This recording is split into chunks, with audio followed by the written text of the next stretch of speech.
يوم منيل ب60 نيلة اليوم اللي جاي ده. يوم منيل ب60 نيلة. تخيل أنا بقول كده على إيه؟ خطيب مسجد في الدقهلية طلع على المنبر وقال على يوم المولد النبوي الشريف إنه كان يوم منيل ب60 نيلة، وحصل تحرك عاجل من الأوقاف بعد إساءة خطيب للمولد النبوي. تفتكروا إيه الحكاية اللي خلت الدنيا مقلوبة من امبارح والنهاردة؟ خليني أقول لك 3 أسرار ورا واقعة خطيب الدقهلية اللي كلماته عن المولد النبوي قلبت السوشيال ميديا والوزارة مع بعض. قبل ما أقول لك الأسرار دي ما تنساش تعمل لايك وشير للفيديو وتتابع صفحتنا عشان يوصلك كل الأخبار الجديدة أول بأول. أول سر إن الخطيب الشاب في إحدى القرى الدقهلية طلع في خطبة وقال كلام اتفهم إنه إساءة مباشرة للمولد النبوي الشريف، لدرجة إنه وصف المناسبة بعبارة صادمة جدا قدام الناس.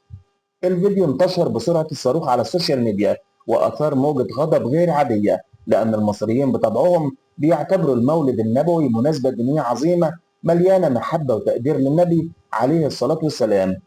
إيه رأيكم نشوف مع بعض خطيب الجمعة قال إيه؟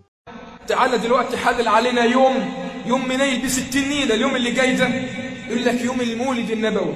سؤال: هل مر علينا وسمعنا قبل ذلك بأن النبي جمع الصحابة في يوم مولده الشريف وخطب فيهم خطبة وأقام فيهم درس علم؟ زي ما شفنا كده مع بعض ده الكلام اللي قاله الخطيب.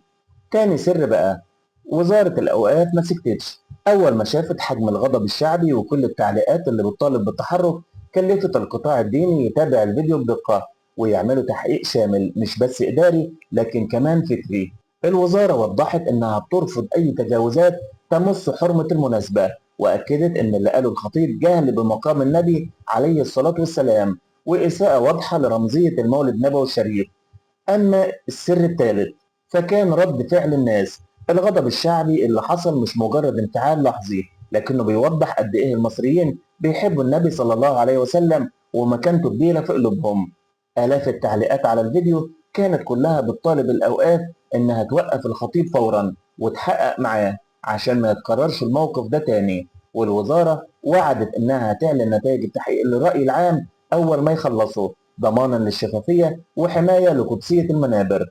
الخلاصة في الواقعة دي مش مجرد خطبة فيها تجاوز، دي رسالة واضحة إن الكلمة على المنبر مش لعبة، وإن الشعب نفسه قبل الدولة مش هيسمح بأي مساس بحرمة مناسبة زي المولد النبوي الشريف. وفي نهاية الفيديو ما تنساش زي ما قلت لك تعمل لايك وشير للفيديو وتتابع صفحتنا عشان يوصلك كل الأخبار الجديدة أول بأول.